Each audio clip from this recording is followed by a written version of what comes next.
Good morning, everybody. Just gonna go in here and make sure we are good to go.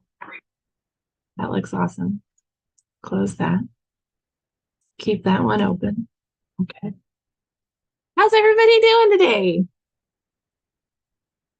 Do you know that Christmas is next week? Like a week from today. That's crazy. Absolutely crazy. I don't know. It always feels so far away, and then all of a sudden it's like we are there. So hope you guys are excited and ready, or at least at peace at not being ready. That's where I'm at. I'm not ready, but I'm at peace at not being ready. So it's gonna happen either way. It's gonna be great either way. Let me get myself organized here. I got all my notes. Let's rock about this.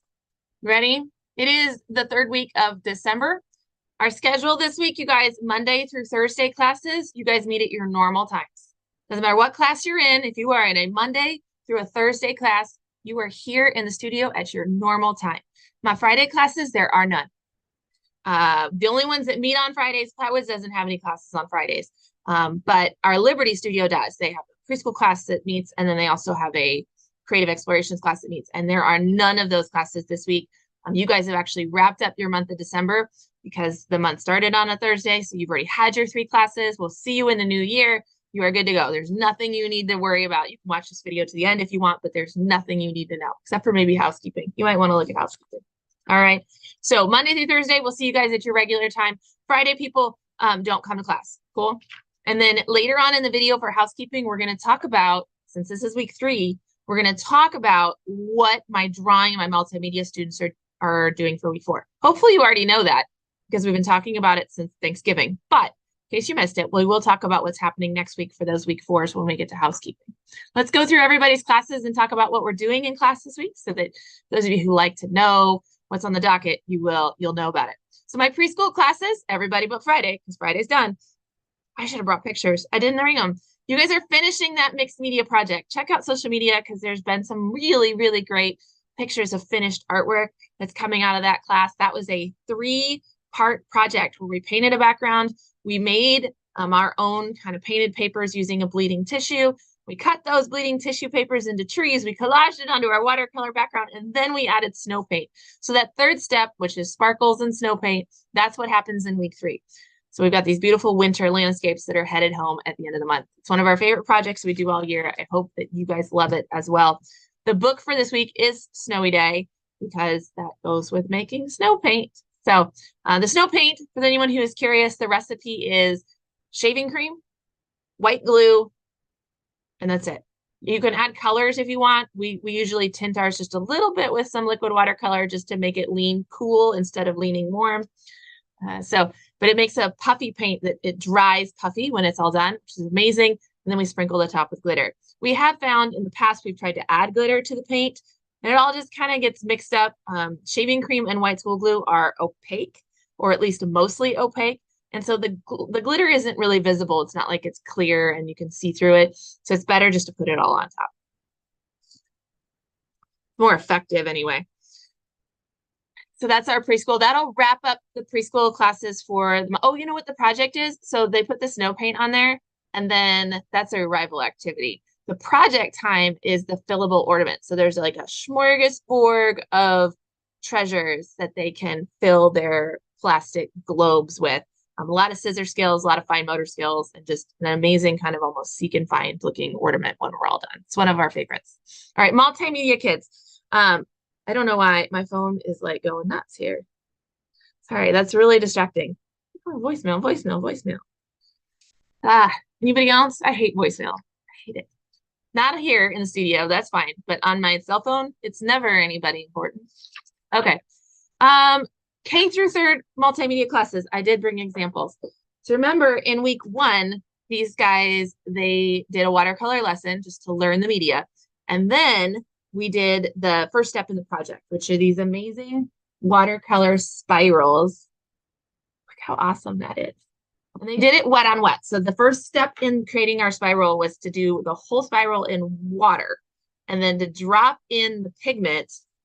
It's caught in my hair. to drop in the pigment to make all the colors flow together. So look at how all the beautiful bleeds happen.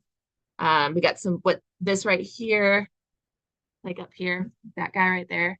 That's called a bloom that happens. That is when the water, there's one area of the paper that's drying unevenly than others. And so it actually pushes the pigment outward, but then meets a barrier of drier paint and doesn't continue outward.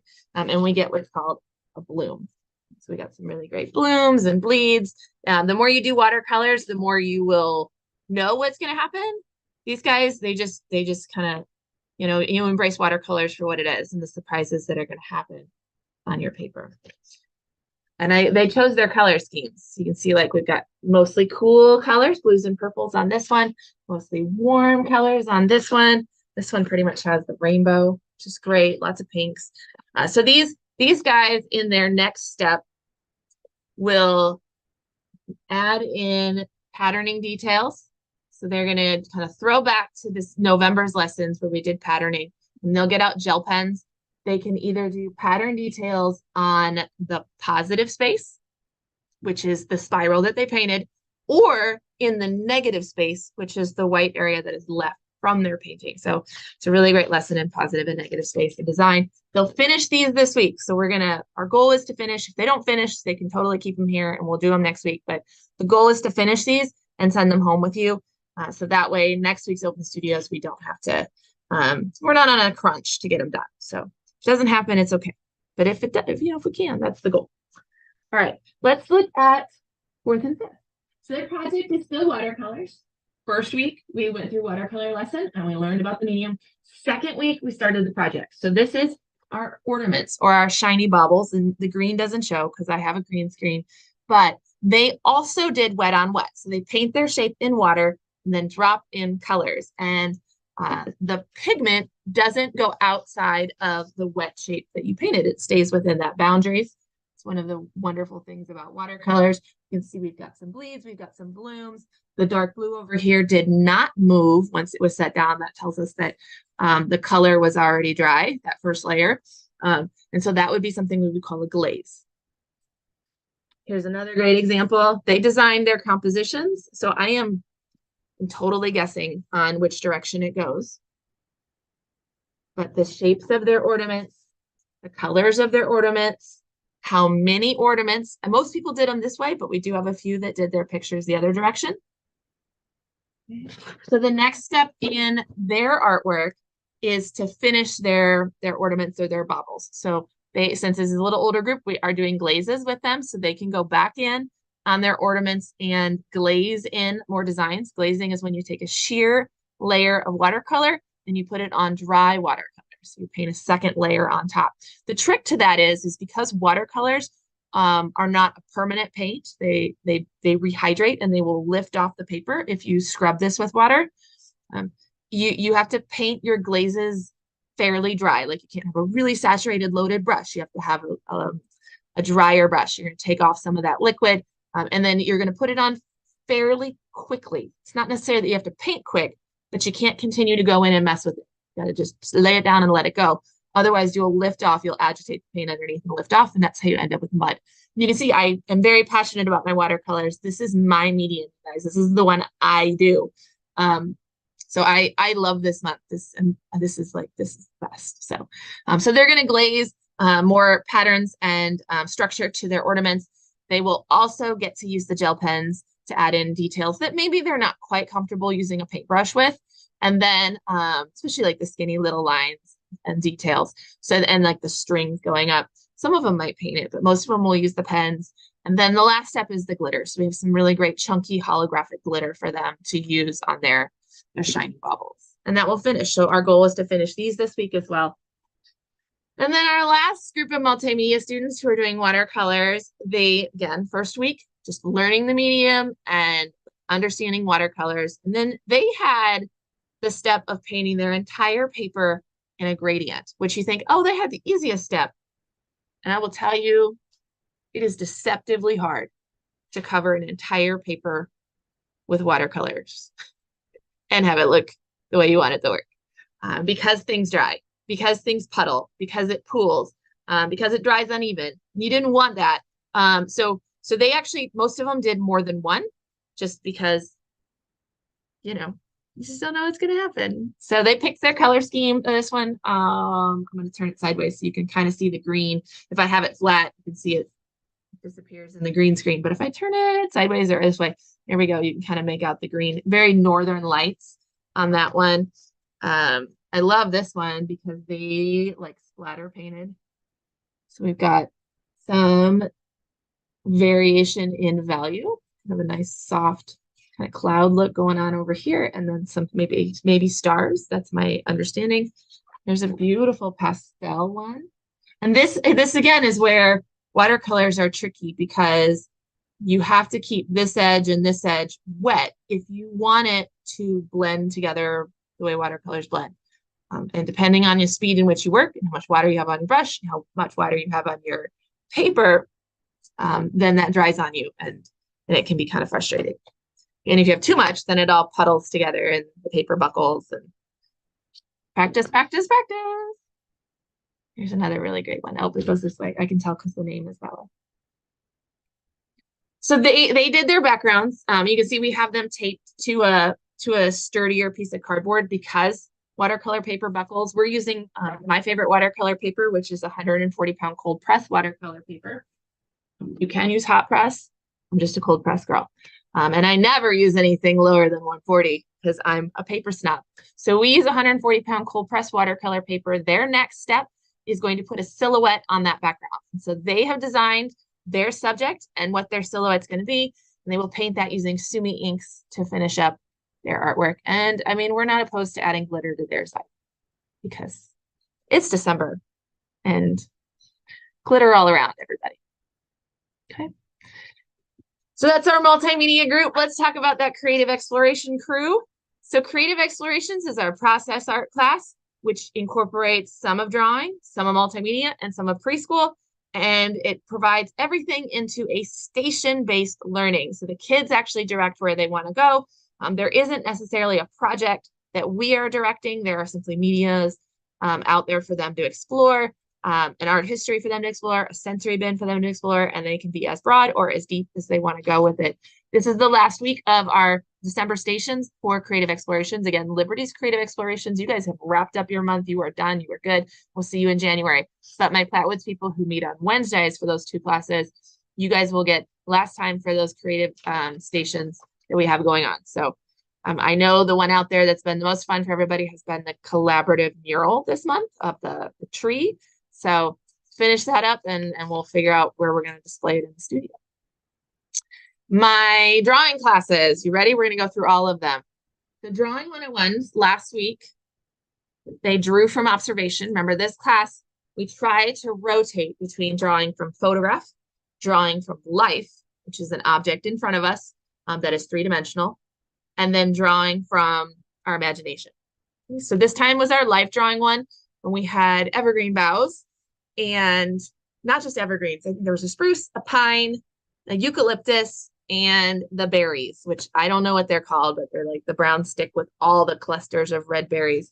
And I went through journals today, and obviously the berries were the most popular. So, which I guess works out well because it's tough to see green on my green screen. But I'm going to keep it kind of over here and tilt it so it doesn't disappear on the green screen. But look at all those wonderful marks and details that we have going on. They did colored pencils. So first they drew in pencil, and then they went on with colored pencils.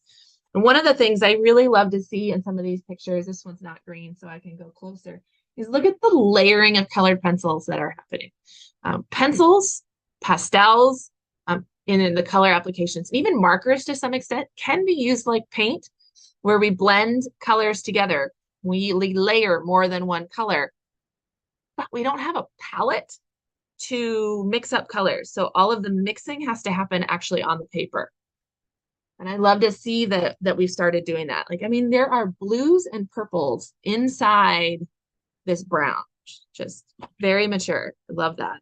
I like looking at this one and seeing the shadow that is underneath the branch or the stick. Like I said, you can totally tell that the berries were the popular branch to draw. They were like, done with evergreens. Let's draw berries. So A lot of great observation going on there. My 101s this week are be drawing from imagination. Done our photograph. We've done our from life, and now we're drawing from imagination. They're going to do it's not a stack of boxes because that's 102.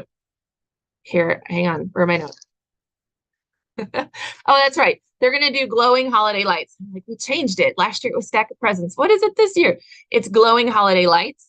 So we're going to use black paper and do chalk pastels on top and show them how to smear so that it looks like your lights are giving off colored luminescence from the bulb. So it'll be a fun one for them to do. We always love when chalk pastels are involved because it's very sensory. My 102s, so we have 2 different 102 classes, and I did not bring books for them, but we'll talk through them. So books, the 102s in comic and cartoon last week tackled hands. And I say tackled, not learned, because hands are something you will draw for the rest, like you will work on this for the rest of your life. Nobody masters hands in one lesson. I'm still learning hands, right? Especially hands from my imagination. I'm a very concrete drawer. I draw really well from observation. I don't do a real good job with pictures in my brain. So, but just understanding the structure of a hand and how a hand moves will help with that. If you don't have an actual model to model, like, what does it look like when somebody holds a coffee cup? What does it look like when somebody holds a coffee cup and the fingers are like faced right at you versus on the side, right? All of those things, different on the hands. Or what if it's with the thumb on top and gripping on a handle? All of the manipulations that you can do with your hand, just think of what your hands do. And then on top of that, remember that you can change where your viewer is relative to that hand. So a hand open like this is one thing, and I cannot move my hand, but if my viewer moves, this is a very different perspective, right? So anyway, so we worked on hands. That was a great lesson. It's always good to do that one at least once a year, just so we continue to get better at that.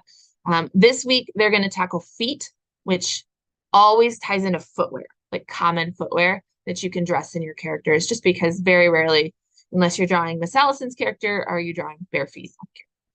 Usually it's shoes.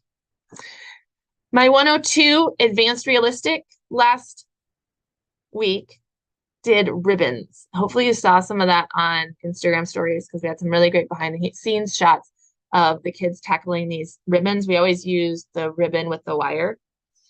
So it's a curling ribbon, and then we adhere it to a piece of paper. So it becomes the still life that is a little bit more structured. And it is a challenge because you have a surface that is making a spiral, and like a 2D thing that becomes 3D is wild and crazy. So we did do some ribbons. I told in our staff meeting that this is never really everybody's favorite lesson, but it's kind of like eating your vegetables. Like it's really good for you. It's good for you to do this lesson because it stretches our brains and it teaches us things. So we did a curling ribbons lesson last week for realism. And then this coming week, they'll go from imagination. So we did our observation from life. We did our observation from photograph. That was the shiny ornaments at the beginning of the month. Now we're going to draw from our imagination. And we're going to do a stack of boxes that follow the rules of perspective. So we will apply rules of perspective on top, which if you don't remember, rules of perspective, this is like what 1-point perspective looks like. Yeah. This is like what 2-point perspective looks like. And we have a lot of really great references for them to look at, and, to jog their memory.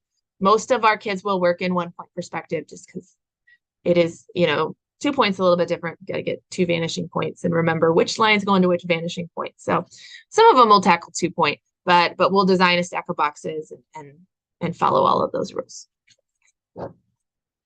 Then last time we did a perspective lesson was October when we did the haunted houses. You can see like a lot of the curriculum, we're doing the same objectives and just giving you a different subject to tackle it with.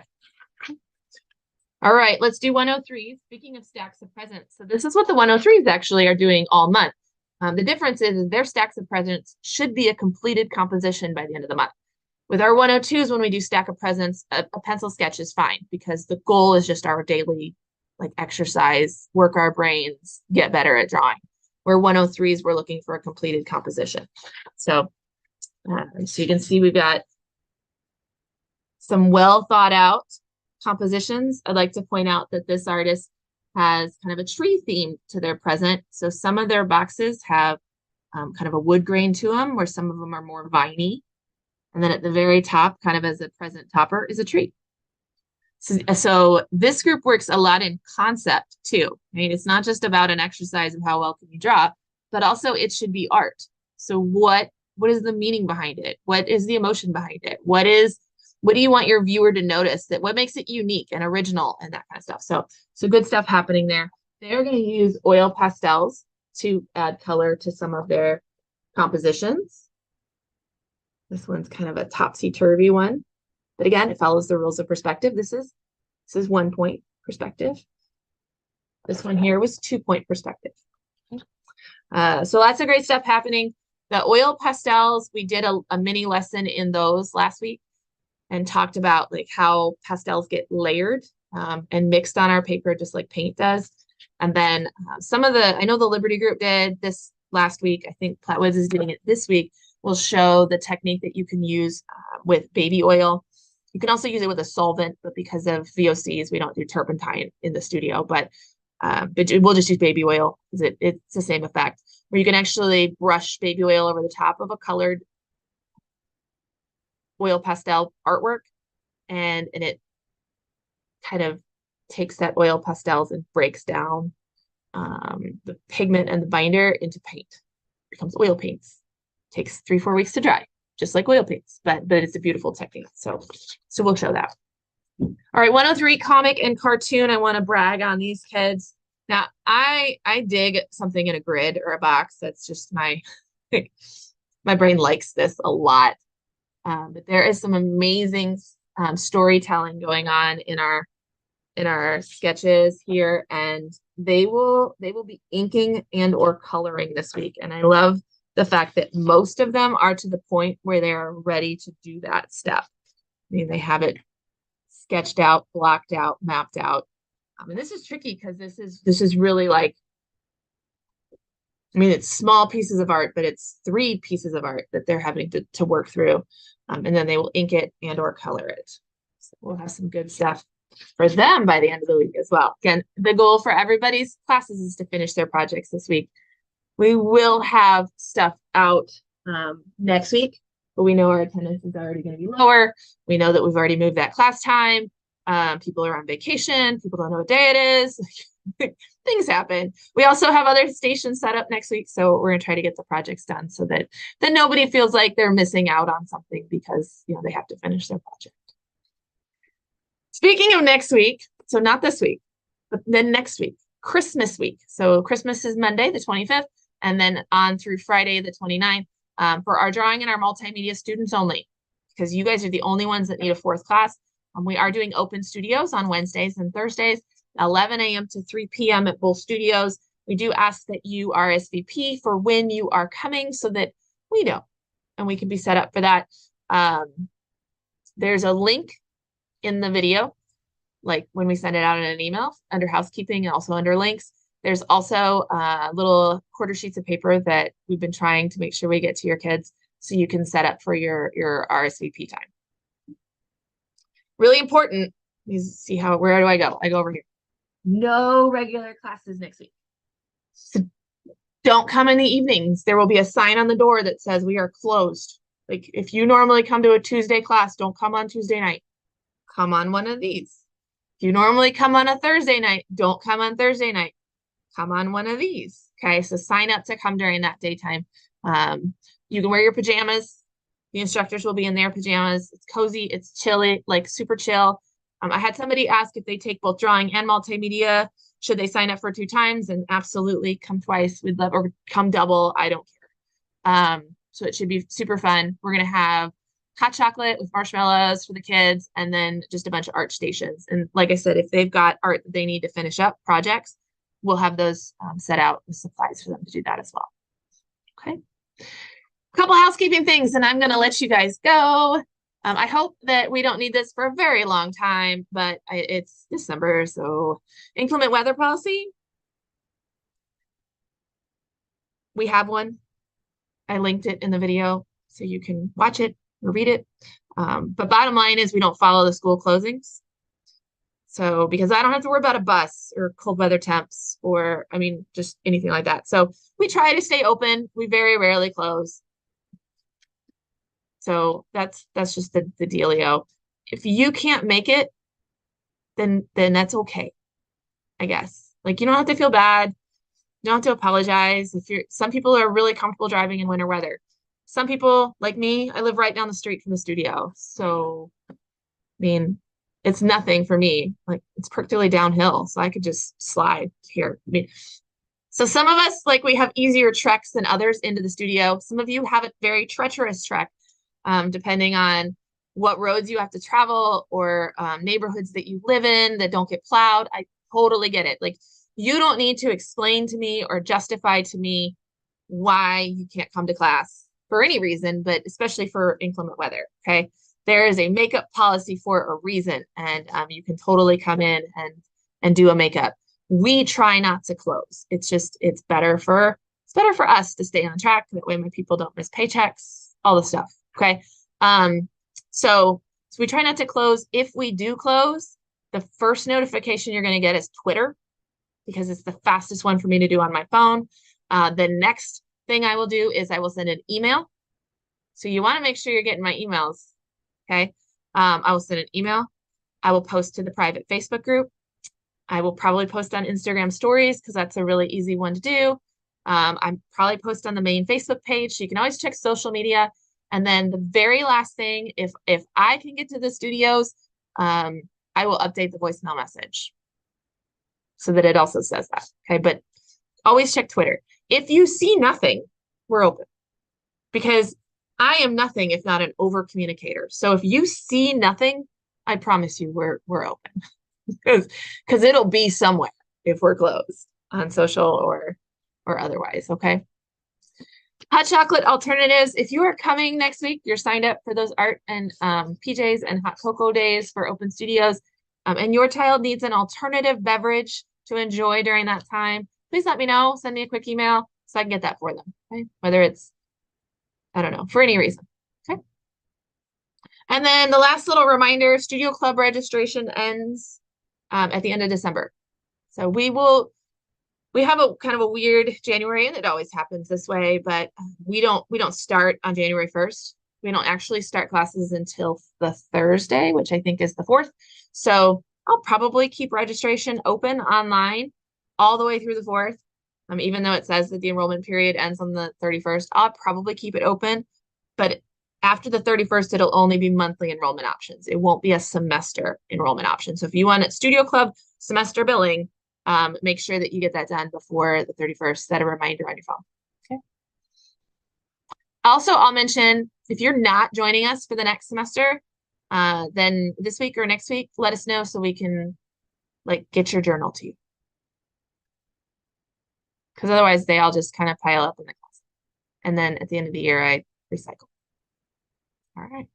That's it. That's all I got. I will see everybody next week. Next week's video, because Christmas is on a Monday, next week's video will be on Tuesday. Not on Monday, not on Christmas. I'm taking it off, but I'll be back in the studio on Tuesday. We are not answering emails or phone calls on the 23rd, 24th, and 25th. Those are really the only 3 days that I will take off and just totally disconnect. Nobody should need anything. I don't think. I'll be back on the 26th. All right. Have a great week, everybody.